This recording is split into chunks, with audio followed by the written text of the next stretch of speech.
Hello, everyone. Again, to another episode. Hope you're all having a good day, good morning, good afternoon, good evening, depending where you are. So, today we again to part three, hat trick, with Alan Lazaros. Today we're going to talk about business and business development.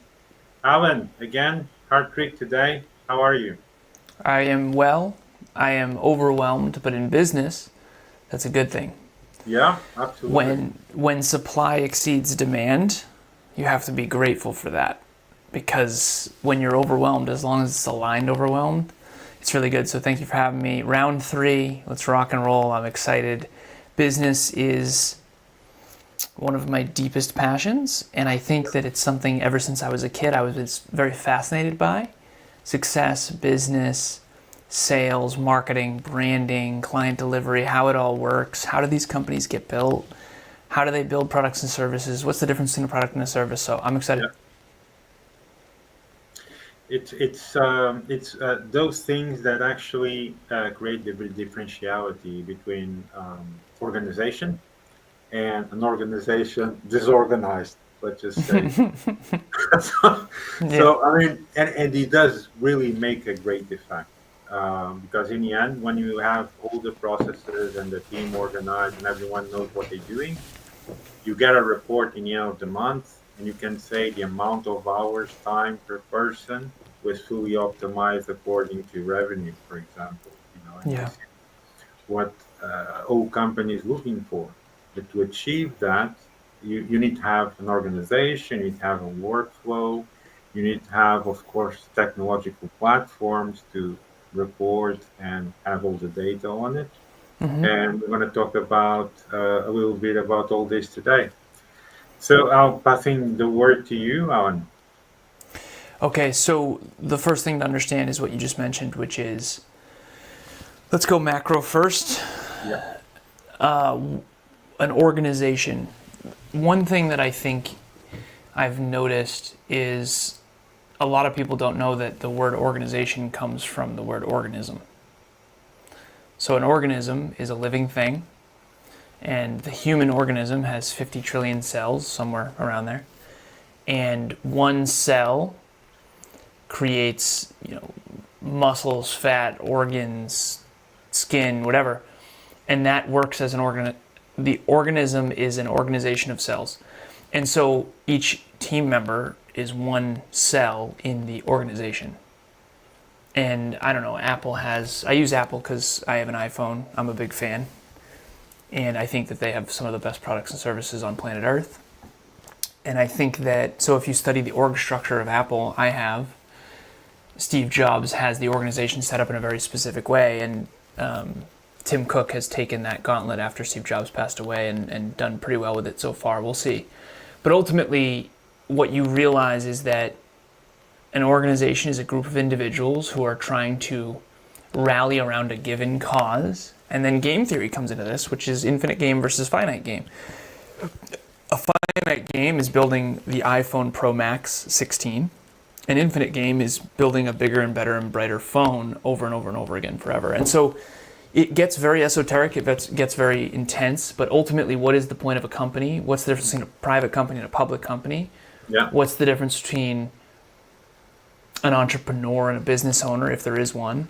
An yeah, entrepreneur is basically someone who starts companies and owns potentially multiple companies.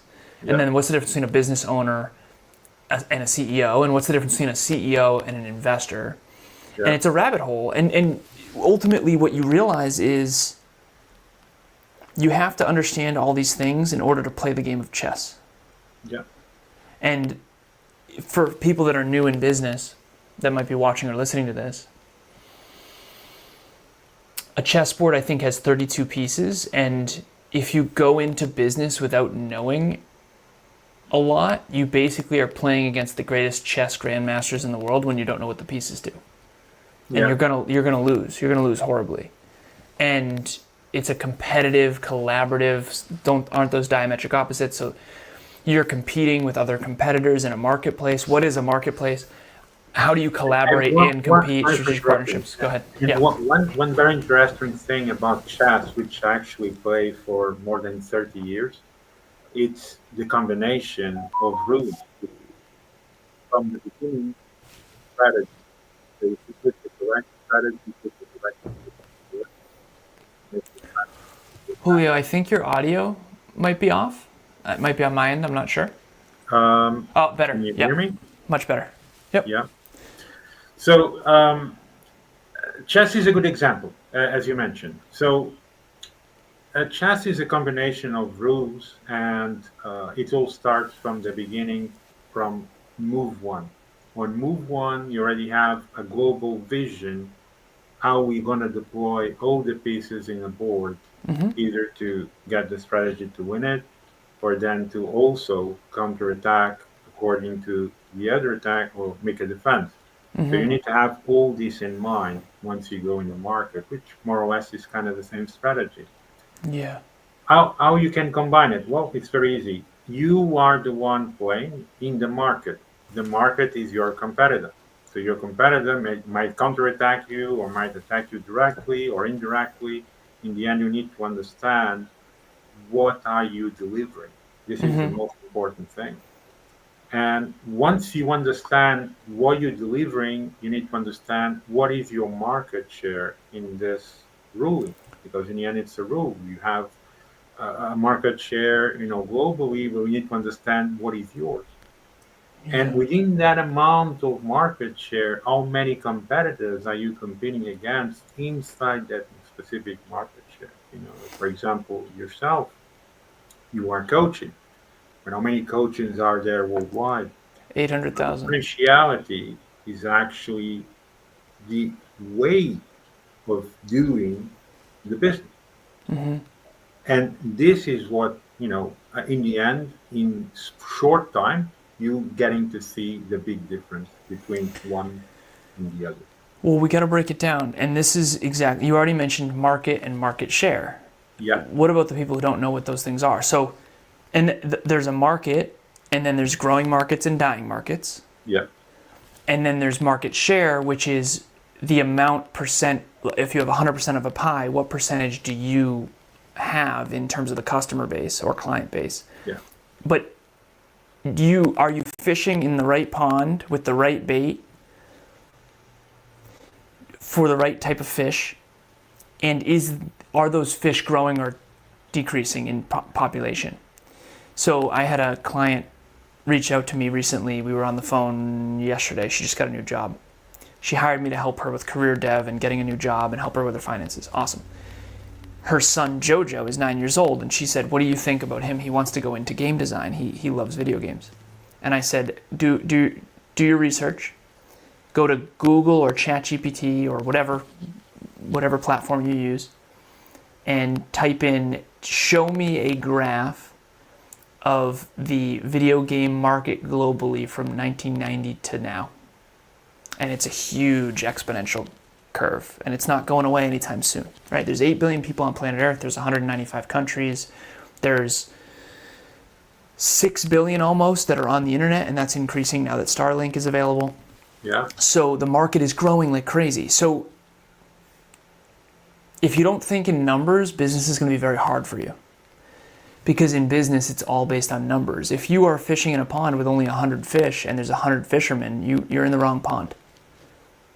And or you better differentiate yourself really well. You better have the right bait on the hook, so to speak. So it's very hard for me to do a business conversation because I'm coming to this moment. I think Steve Jobs was the best at this.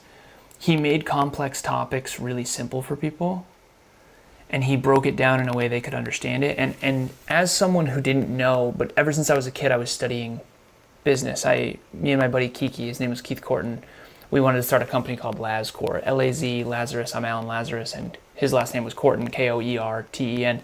And we were going to start LazCor. We're at my kitchen table at 11 years old, Yeah. talking about starting a company. So I realize in hindsight, I basically have 36 years of insatiable curiosity to understand everything about government, private, public, business, nonprofit, charity, all the difference between them, investors, private equity versus venture capital, all the different nuances, Yeah. and even investments and ETFs versus stocks versus mutual funds, all this stuff. And so you accumulate all this wisdom and knowledge and experience over time, and you realize, oh, so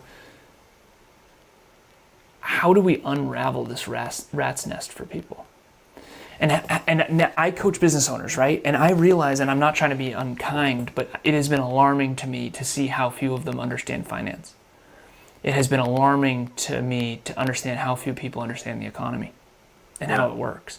And so in its simplest form, what is a business? A business is an organization of one or more people that provides a product or service to a client or customer. Boom. Okay, whoop-de-doo. Now, where do we go from there? Are you selling phones? Are you selling mugs? Are you selling a food product? Like what industry? And so who are we talking to, Julio? Are we talking to brand new business owners? Are we talking to people that already own a business? Are we talking to people 2 years in, 5 years in, 7 years in, 15 years in? Are we talking to people that are in the, $100,000 or $1 million or $2 million or $10 million? Because I have clients that are doing $3 million this year in gross revenue. Yeah. And I have some clients that are brand new. And unless we know who we're talking to, I'm probably going to be all over the place. No. I think it's a good concept. I mean, in general, I think we could have major knowledge, information for any ruling, actually, even from start to medium high growth. So in the end, the root base is more or less the same. It's just a matter, let's go through as examples for persons that are really starting right now. Then we can go for a little bit for the ones intermediate and then the ones in advanced. So we go through all of them now. All right, so the first, assuming you're brand new to business and you want to start a business, what would be the first piece of advice that I would give? Number one is self-awareness. Like, if I said, hey, you're about to enter a game that the more you play it, the more likely you die. Yeah. Are you still interested? Because I hear people say things like, I want to start a business so I have more free time. And that's see, you laugh. People actually told you that. Yeah, you laugh because that's the dumbest thing ever. You're not going to have more free time. Yeah. Go ahead. No, of course. I mean, I'm saying that it doesn't make a lot of sense. I mean, if you are starting a business, especially from the beginning, is when you have less time free, because you need a lot to organize, you need to structure it, you need to dimension everything properly, you need to make sure that your budget is accordingly and optimized according to your structure to deploy. Yeah. You need to make sure everyone has a memo, everyone knows what they're doing. So coordinating all this, you get maybe 16, 18 hours a day in that. So how can you gonna get, more free time, So, I think, go ahead. So how do we, and I love this, I'm grateful, this is good. How do we set someone up for success? You have to have the right time perspective, you have to have the right mindset, you have to have the right self-awareness. Like, I do not believe everyone should be a business owner. I think most people shouldn't, actually. And I'll use me as an example, and I think I'm more anomalous than anything, but I haven't taken a full day off in 10 years, and I've been very attacked for that. It's like, no, you need rest, that's so bad for you, all this stuff. It's not 12 hours a day every day. Sometimes it's only 1 hour a day. But I have spent the last 10 years building myself, building my family, and building my company every single day, a little bit every single day. Sometimes it's 18 hours like you mentioned, sometimes it's 1 hour of back office work. But what I will say is, if you have any aversion whatsoever to hard work and to challenge, you shouldn't. Like, this is the first piece. Does challenge ignite you or shut you down? Yeah, definitely. If challenge shuts you down, do not, under any circumstances, be a business owner.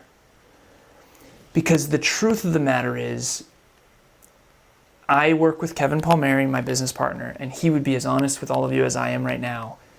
He says I would have failed in business without Alan. And the truth is, the old me would have said, no, you would have, and it's not true. He would have failed because I had to talk him off the ledge metaphorically to not quit. when times got tough, which they always do, Yeah. you have to find a way to go back to the drawing board every single time and re-strategize and then re-rally the troops. And so the first question I would ask any business owner before they came to me, if they said, hey, I'm thinking about starting a business, I would say, hold up. Do you consider yourself a strong leader? Do you consider someone who is ignited by challenge, who runs toward the fire, or someone who runs from it?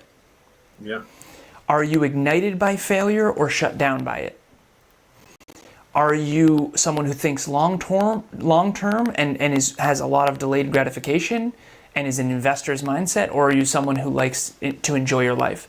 If you are someone who likes to just enjoy your life, you are in so much trouble as a business owner. Quality of life is third for me. Yeah. Number 1 is mastery. Number 2 is impact. And number 3 is quality of life, which is profitability. So it's mastery, impact, and profitability. So mastery is me perfecting my speaking craft. That's one of the reasons I'm here right now. Yeah. Impact is me having an impact on anyone listening, including you, Julio. Profitability is not going to come from this, potentially. We'll see. So profitability comes last, and that's the one people want most. Yeah. See, before you sell an iPhone, you have to build an iPhone. Good luck with that, by the way. Exactly. Do you have any idea how hard it is to build an iPhone? And people say, well, the iPhone's $1,200, but it only costs them $100 to make it. First of all, that's cost of goods sold. The materials are only $100. But what about the research and development team, the PhDs, and all the people, and the branding, and the marketing, and the website, and the IT, and the infrastructure, and the data centers? Putting it all together. Yes, and putting it all together. So, and by the way, if you're complaining about the $1,200 iPhone, don't buy one. Yeah. Right? So there's people lined out the door to buy an iPhone. Why? Because it's the best product on earth. Why is it the best product on earth? Because they put the time, effort, and sweat, and blood, and tears into making it as perfect as it can be. And I think that if you don't have that mindset with your own company, you're in a lot of trouble. I coach podcasters. We have our 19th podcast group called the Next Level Podcast Accelerator. I was on with them yesterday. And the whole hour-long training might as well have been, hey, here's where your expectations are off. Here's where your approach is off. People are not succeeding not because they don't believe enough in what they already believe. I think people are not succeeding because they have massive blind spots. You thought it would be easier than it is. You thought it would be different than it is. You had rose-colored glasses. You thought people would come. If you build it, they will come. Not true. If you build it and market it and promote it and sell it, then they might come and they still might not. Right? So at the end of the day, it's atrociously difficult. And I don't want to discourage people, but I also want to be honest about how unreasonably difficult this is. Yeah. Just to complete this small part, and even so, when everything is already done or prepared or ready to deploy, even so, there's changing on very last minute that something has missed, and you need to change the whole strategy. And sometimes you do it last minute. And this is what it takes, and you need to have what it takes to do this. Yeah. And we're talking about coordination of thousands of people sometimes, and you need to do it in less than 24 hours sometimes. And is it stressful? Yes. But you need to have what it takes to get and to achieve your goal. Because most people think, oh, I want to be a billionaire. Yeah, but you have what it takes to get there. Okay, real quick. People, and again, I used to believe people when they said that. Yeah. Because I've said that as well. But I found out later on they never researched it. So how many billionaires are there? I did this with a client once. She's like, well, I want to be a billionaire. And I said, okay, how many billionaires are there on planet Earth? She said, I don't know. I said, okay, how many of them started without any generational wealth, without any trust fund, without any investment from their family? And then how many of them are women? This was a female entrepreneur. There's a book called The Self-Made Billionaire Effect, and it's based on a research study in 2012 of the 1,200 self-made billionaires. And by self-made, they did not do it alone. They had investors. Basically, they just didn't have trust funds and generational wealth. So, for example, the family that started Walmart, Sam Walton, the Walton family, the children of Sam Walton have money without having built the company from scratch. And that's okay. I'm not making that wrong. I understand. But at the end of the day, if you want to be a billionaire, you have to look up the stats on that. So there's 58 million millionaires on planet Earth. There's 3,600 billionaires last time I researched it. It's probably more now because the global economy is growing. Yep. But ultimately, it's a percentage of a percentage of a percentage of a percentage of a percentage of a percentage of a percentage. So in podcasting, it's a good to understanding the stats. You just need to know what you're getting yourself into. So Kevin and I did this research for our Next Level Podcast Accelerator. There's been 500,000 podcasts approximately ever that have been started. Of the 500,000 that have started, a very, very, very small percentage ever make it past 100 episodes. An even smaller percentage make it past 250. An even smaller percentage have had an episode that was produced within the last 3 months. And an even smaller percentage ever make money. So if you start a podcast saying, I want to make a lot of money in a very short amount of time and I don't really like work, you're screwed from the get. You're screwed. The reason why is I have 2,200 episodes. Kevin and I, there's 2 of us. We have an 18-person team. We produce we work with 113 podcasters and business owners, and we work every day. And you're competing with us. So you can't win without work ethic. It's arrogant to believe that you can win in business without work ethic. There are no billionaires who don't work hard. That's not a thing, unless they inherited the wealth. And so I'm not saying that you shouldn't shoot for it. What I'm saying is you need to shoot for it going into it, understanding what you're signing up for, because Kevin didn't. He said, dude, if I had known how hard this was, I probably wouldn't have done it. And I said, well, maybe I'm grateful you didn't know how hard it would be. But yeah. I told him this. I said, dude, I never went into starting a business without knowing it's going to be atrociously difficult. Like, I don't ever have a difficult time in business where I'm shocked that it's difficult. Ever. Like, if you're a business owner, you expect every day to be atrociously hard. Yeah. And because that's what it takes to build a business. Can you imagine walking into Apple headquarters and everyone's just hanging out? Oh, I'm just hanging out, just chilling, playing ping pong. Guys, that's horse crap. Yeah. The truth is, all successful companies behind the scenes are struggling to solve problems. All day, every day, the CEO is going and identifying the biggest problem, the biggest constraint, and figuring out what to do about it. My whole life as CEO is figure out the biggest bottleneck holding us back right now.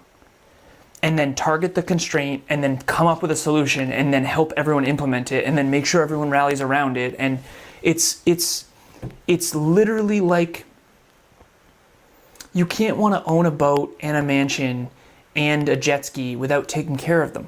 The things you own end up owning you if you're not careful. So you can't want to have children and then not want the responsibility of taking care of children. You can't start a company and then not want the responsibility of growing and scaling the company. And there's all this stuff of self-managing companies, and I don't really want to work. And it's so, I said, someone has to pave the roads. Someone has to build these computers. Someone has to build the iPhone. Someone has to create StreamYard. Yeah. We didn't do all this, right? Companies are a collection of individuals who work hard to solve problems in the marketplace for a profit. Yeah. And if you aren't willing to work hard and be productive and improve and provide value, you're playing the wrong game. You're playing the wrong game. And constantly updating himself, because things change, technology change, protocols change. I mean, from just last year to this year, we already had a massive changing in AI. Protocol. Yep. So, and this requires a lot of updating.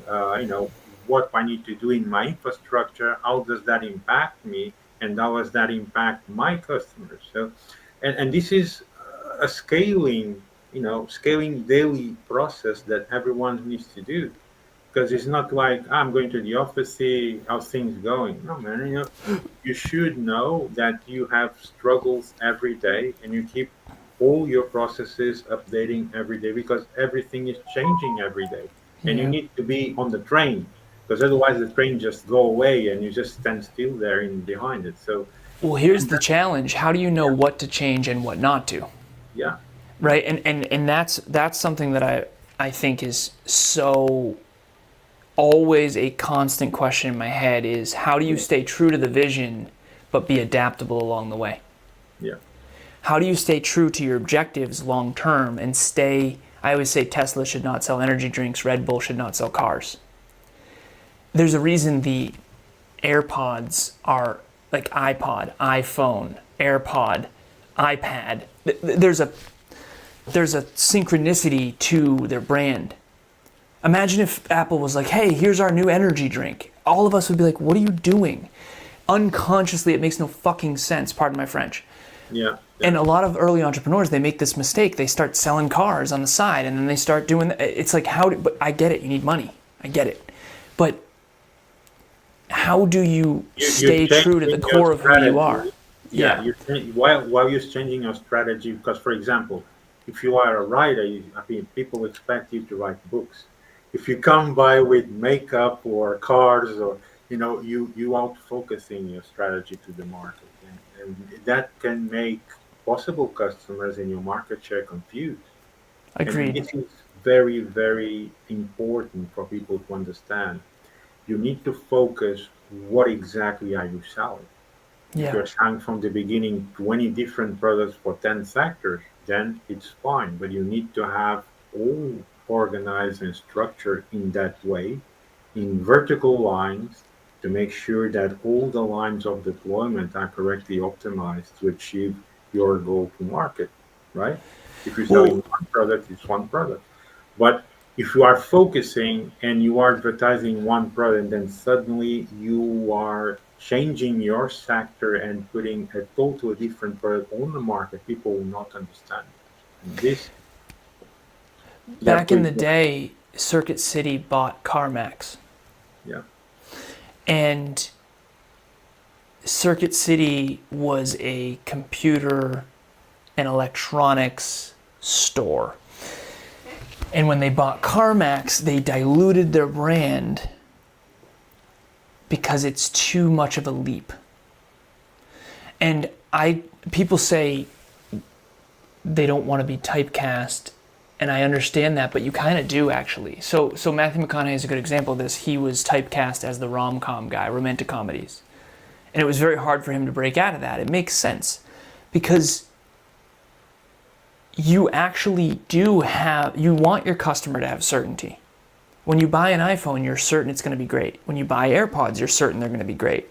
Yeah. When you buy a MacBook, you're certain it's going to be great. They spent years and years and years and years, decades, 47 or 48 years, I think, since Apple was founded, where, probably 50 now, where they're building a brand, and a brand is certainty.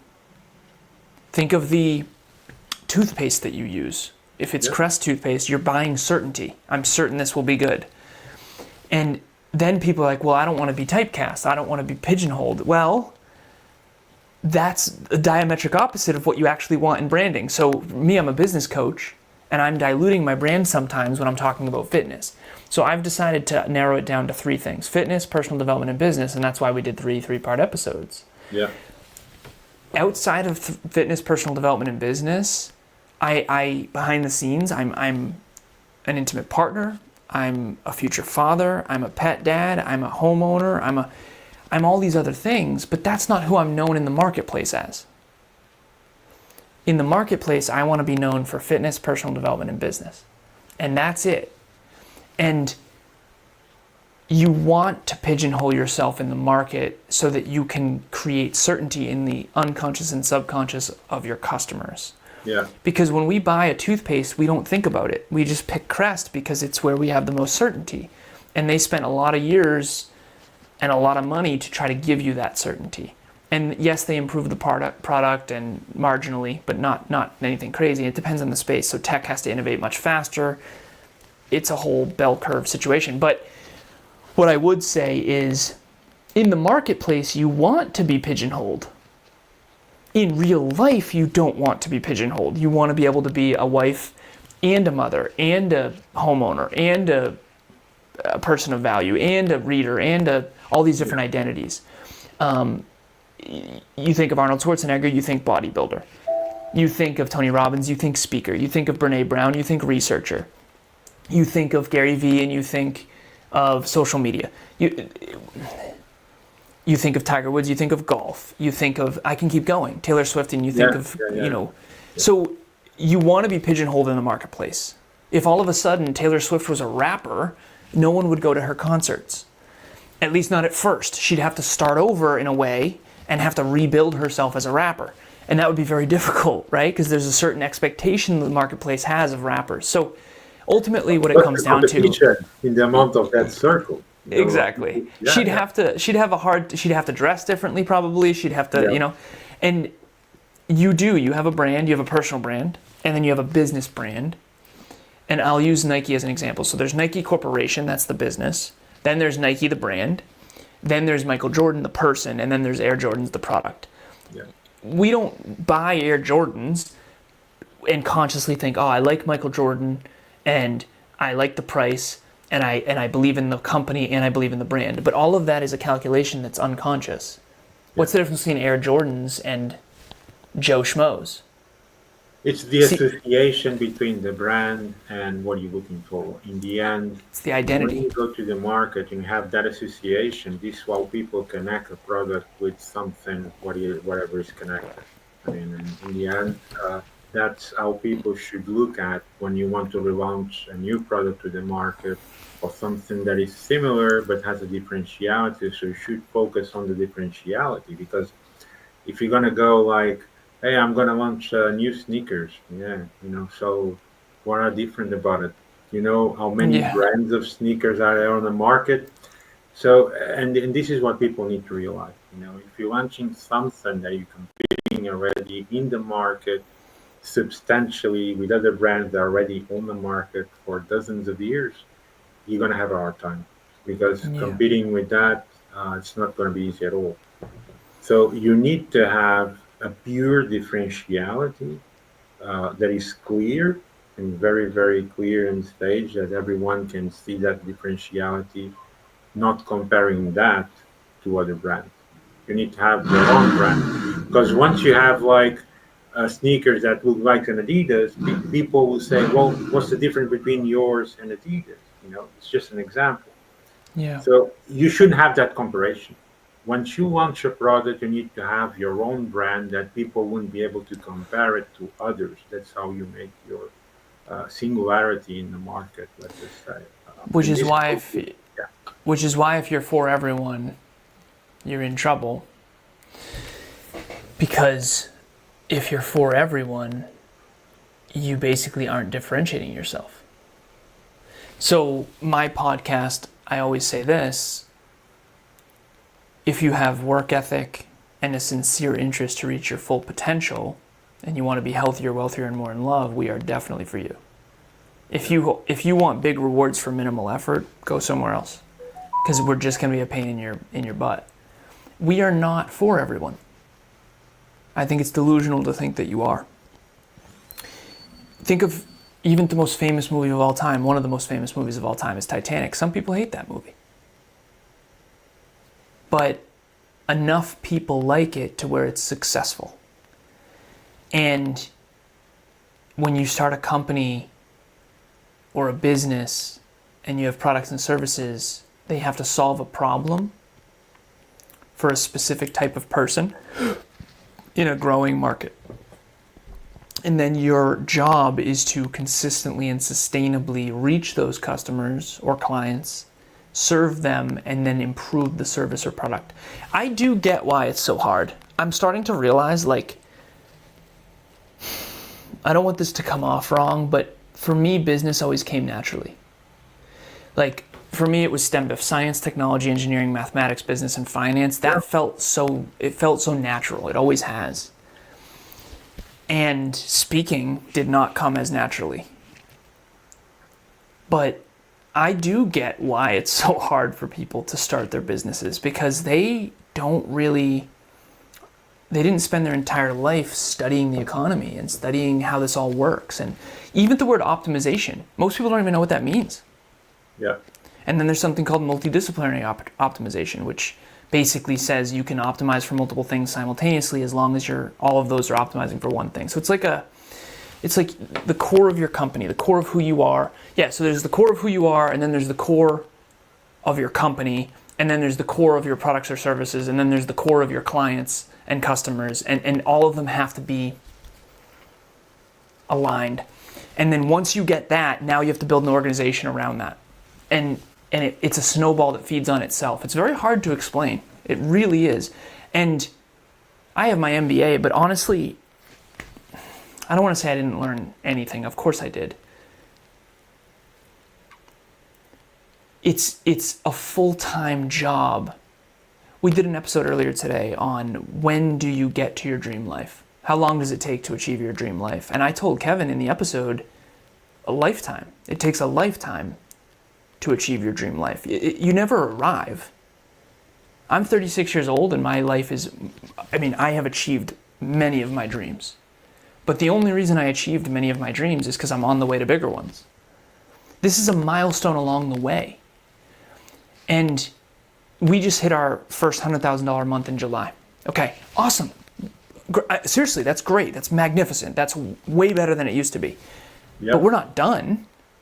What do you do with that money? You reinvest it back in the company to try to get to 105, and then 115, and then 125, and then 150, and then go back to 100 and wonder what happened, and then go. So there is no end state. There is no I have arrived. There is no it's over moment. Like Apple is one of the most successful companies in history. The reason I use them as an example is because everyone knows them. They're not done. They're constantly developing, and this is what most people should understand. You have to always constantly developing everything you do in order to achieve any goal. And this is the main strategy. Forever. Yeah. Yeah, the rent is due every day. You never own success. You never own your dream life. You can only rent it, and the rent is due every day. Just like marriage. You get in a relationship, and in the beginning, you're investing all this time and effort and going on dates and treating each other well and being thoughtful. If you stop that, you're in trouble. Like, I'm never going to stop dating Emilia. I filled her water earlier and put it outside her office because she woke up a little late. She had a meeting. From when she woke up to her first meeting, she had like 12 minutes. So I just was very thoughtful and I filled her water bottle because I know she forgot it, and I put it outside her office so that when she walks to the bathroom, she has her water right there. Like, I want to be as thoughtful now as I was in the beginning. Because if you do what you did in the beginning, there won't be an end. And the same is true. I said this at my company. I said, if anyone ever works harder at NLU than me, I will fire myself as CEO. If anyone is more committed to growing this company than me, they should be the CEO. That's the paradigm that everyone should have. In the end, it's not about just having the team. You need to create an example. You are the one with the vision, and everyone needs to understand what is your vision, what are you trying to achieve. And in order to do that, you need to make a literal translation for people to understand the language exactly how the way they need to understand. And this is the function of the CEO. Any CEO, that's what it is. I mean, when you have a vision to get, I don't know, you are in, I don't know, building rockets, and the vision is let's go to Pluto. The vision, going there.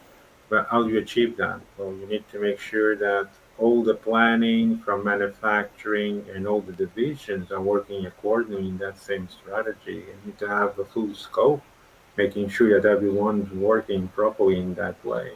Nice.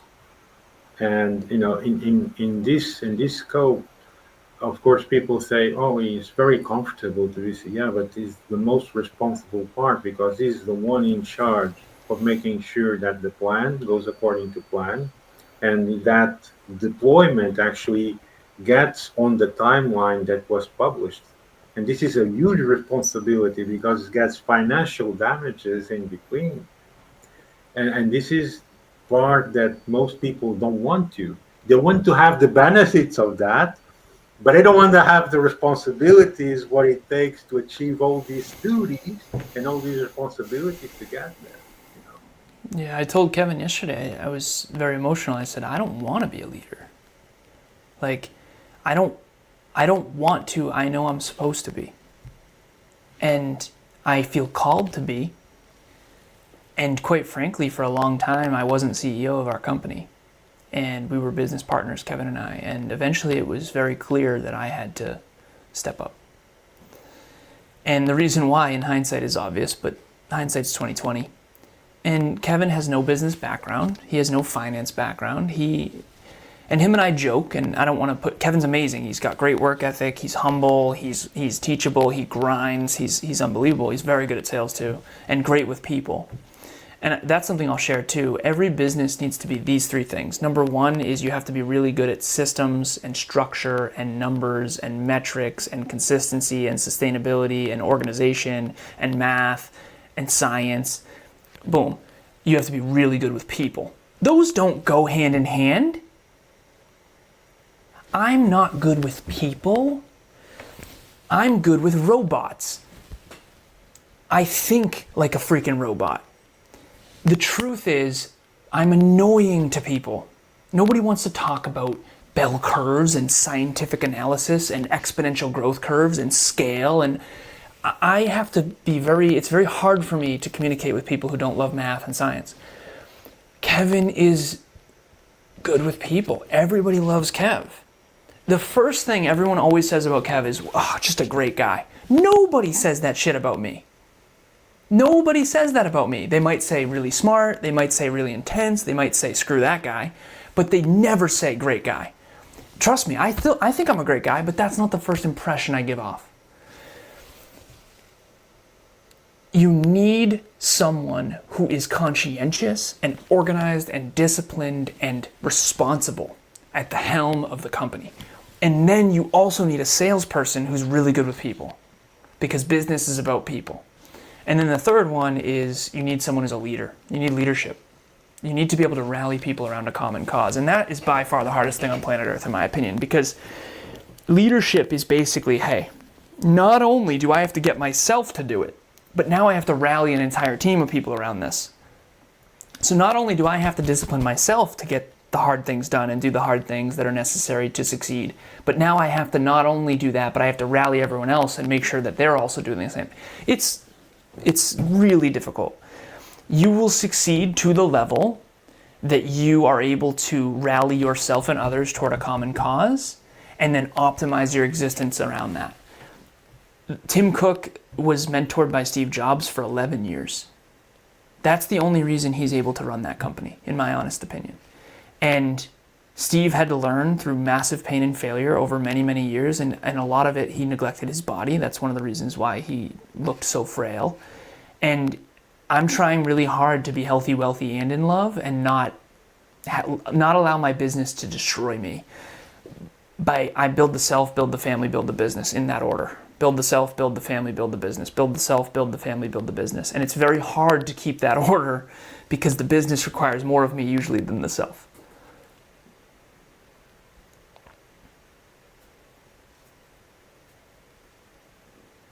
Julio, are you there? Yeah. Go ahead. Well, I think that was kind of it, is okay, this is something I'll share with anyone who wants to be a business owner. It's not about you. Some people say when you have children, it's no longer about you. I think it's never about you. I think it never has been. I think it's about the greater good. I think it's about the moment you set a goal, whether you're in business or not, you are now subservient to what is required to achieve it. And I think that that's why so few people have goals and why so few people build companies, is because if I want to wake up tomorrow and do what I want to do, what Alan only wants to do, regardless of anyone else, my company will burn to the ground if I do that for long enough. At the end of the day, I have to wake up tomorrow and do what's best for me, what's best for my family, and what's best for my companies. And I'm going to do that for the rest of my life. And it's never going to be about me. It's going to be about finding the win-win-win-win-win-win-win scenarios. Win for the owners of the company, win for the team, win for the world, win for the clients and customers, win for the investors. It's a win-win-win scenario. If I sell you a cigarette, I win and you lose. Next Level University, if I sell you coaching, you win, you get better, you make more money. I win, I get better, I make more money. It's a win-win, and the world wins, and your team wins, and the organization wins. So that's how things have gotten better. From when we were in caves to now, things have gotten better from win-win-win-win-win-win-win scenarios. Now, not all of it's been pretty. Human history is a lot. But it is collectively better, right? We didn't pave the roads, we didn't build these phones, we didn't build this computer, we didn't invent StreamYard, but somebody did. Someone who started a company, started an organization, and rallied around a common cause to try to make the world a better place, at least in their own unique way.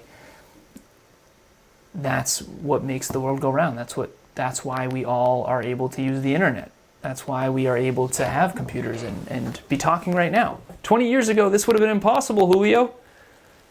We would have used Skype or something, but StreamYard didn't exist, right? Yeah. In the end, we just need to really go up with the technology, because if we didn't know this actually exists, we wouldn't create a real series of podcasts. And in the end, it's combining technology with your knowledge and share it.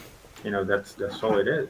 But of course, you need to know how to use the technology. And this is the other side step of people, which we actually talked about in one of previous episodes, which is upgrading yourself, right? Yes, And 100%. That's where you got to start.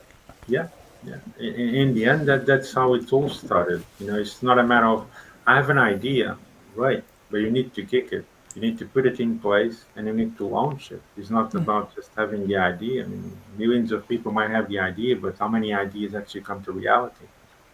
And Yeah, then this is execution. Yeah. Continue. exactly, exactly, exactly. So you need to have that will of knowing that you're going to have risks, and you need to be aware there's dangers with it, and you need to be comfortable with those dangers. If you're not comfortable with those dangers, then you might not be the right person to do whatever you're thinking in doing in the near future. And that's very, very important for people to understand, because in the end, it's not about demoralizing. It's totally the opposite. It's making people know what is the current reality and what is the reality for you to achieve that success that they actually want from building a company from zero, or from building a project from zero. You're going to have trouble. Those struggles can be combined and then be optimized, and you're going to have the results, and you're going to have the solution with it. But to go up and co-op all those solutions, you need to understand the struggles when you see them, and you need to understand that involves a lot of stress and pressure. And in top of that, you need to be comfortable dealing with all that. Yeah. So this is just a remark that I'm sure you go up every day, but most people actually starting it are not aware that this is real life. Real life comes with pressure every day, with stress every day, optimizing your time. Sometimes you need to improvise your actual strategy because you saw that that won't give the exact result as it's supposed to. When you saw that something changed, you need to change, and then all the organization need to change in that core line. That involves stress, of course, because this involves time, involves sometimes patience also, and of course, financial impact. If you're deploying a huge scale project that involves a lot of thousands of people, again, you need to count how many man hours I'm going to lose in order to get this reorganized to achieve the goal. What would be the effort? Yes, because this way I know it would achieve the goal. And this will give that certain amount of benefits, so I'll recover all the man hours that I need to change to reorganize all that. And this is critical thoughts that you need to be aware, and um, to know how to implement it and how to make all these strategies while you are in command of an organization. And of course, depending what you do, some really have more and more stress and pressure. I mean, it's not the same if you're deploying a banking system inside a bank than if you are deploying a factory they're making soaps. They all have these pressures and these countermeasures, let's just say. But of course, in the banking system is it's very different because you're working in real money, has different compliance. So in the end, I'm not misrespecting any type of company. It's just a matter that everyone needs to understand there are really strict responsibilities depending where you are. Sometimes more, sometimes less. Yeah. But you need to be comfortable with that. The the thing that I think is very important, and I know we got to go here in a second, the principles of business apply to everyone, but Yeah. the way you apply them is unique to your goals and your industry and your circumstances and your style. Yeah. And I think that that's the duality we all have to hold, which is these principles are sound and they work for everyone, but the way you apply them has to be different. And a good example of that would be, I don't know, a 16-year-old who starts a YouTube channel that I coached, his name's Micaiah, is very different than one of my clients who's going to do 3 million this year as a home builder. And both have pressure, both have responsibilities, but they don't have the same amount of pressure and responsibilities. So age, one thing that I will share too that I think is alarmingly under talked about is how much age is correlated with wealth. Yeah. 80% of the globe's wealth is in the hands of people 60 and older. And if you can research that, like look that up, right? And the reason why is the compound effect of accumulated assets over time. And what you realize is that if you're 15, you're not supposed to have a crazy successful business.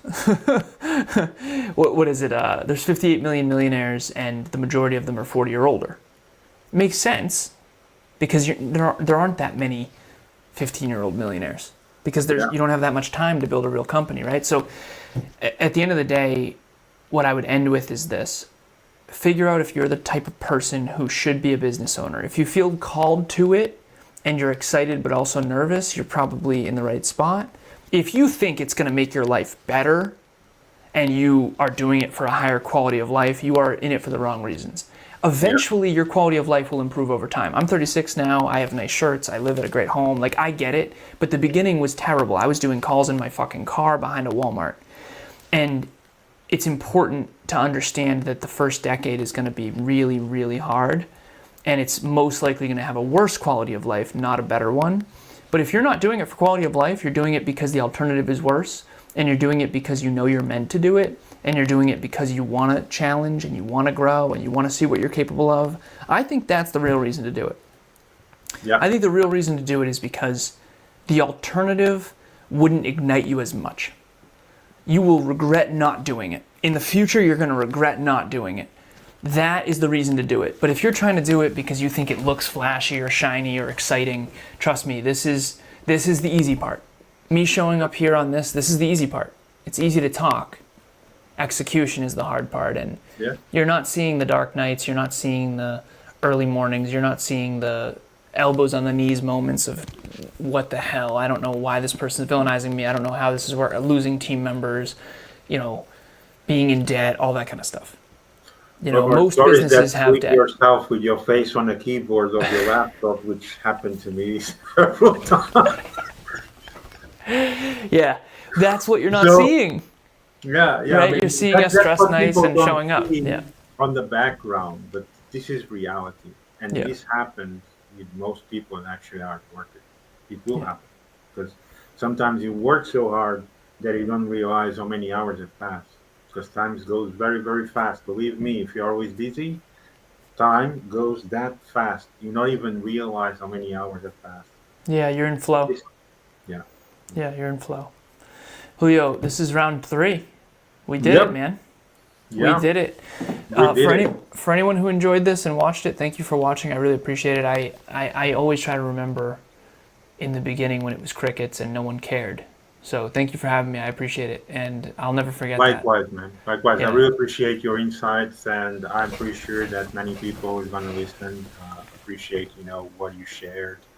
And, of course, the power message that you created with this, your story, your life story, how you build yourself. I think that's, motivation for people to take the example also and, follow. That's the whole reason for it, and that's what I'm doing also. In the end, it's not about us. It's about how we use what we know to help other people. Right? Mm-hmm. This is what the main objective, what people should understand. And that's my message of today. Take effortly what we trying to share in order for everyone to understand how they can make their lives better. In the end, that's the knowledge and that's why we're sharing it. In the Yeah. end, that's what it is. So, Alan, what will be for this hat trick? What will be your power message for this one? When you improve yourself or your business or your family or your home or your standards or your skills, the whole world gets a little bit better. Imagine a world where everyone worked on themselves. Yeah, And imagine a world where everyone tried to raise their standards and set goals and be a little bit better each day. A world where everyone think of someone who is not getting better, they're getting worse. They're drinking too much and too often. They're not reading books. They're not listening to podcasts. They're not trying that hard. They're coasting, or they're entitled. Maybe they're living off of someone else. Maybe they're not trying to be more productive. Maybe they don't have a job. Maybe they're not trying to get a job. one That's small the remark. opposite. Yeah. The reason the people have to ask themselves is why this is happening. Yeah.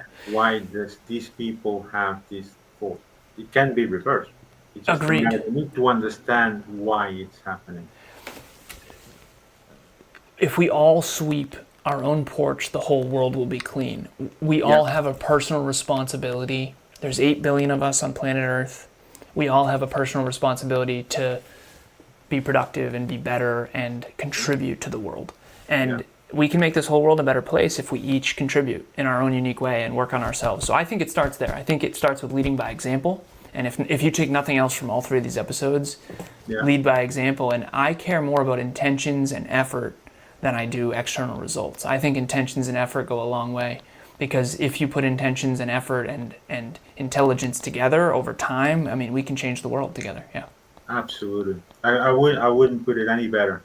And with that remark, also think that if 8 billion people will actually improve CO2 reduction, Yep. imagine that the actual planet wouldn't have any pollution at all. Nice. Think about that. It starts with us, right here. Exactly. It starts with us. Thank you, Julio. I appreciate it, man. I appreciate it very much, Alan. Thank you again, and hope you all enjoyed this episode. Catch you again for the next one. Thank you, Alan. Thank you.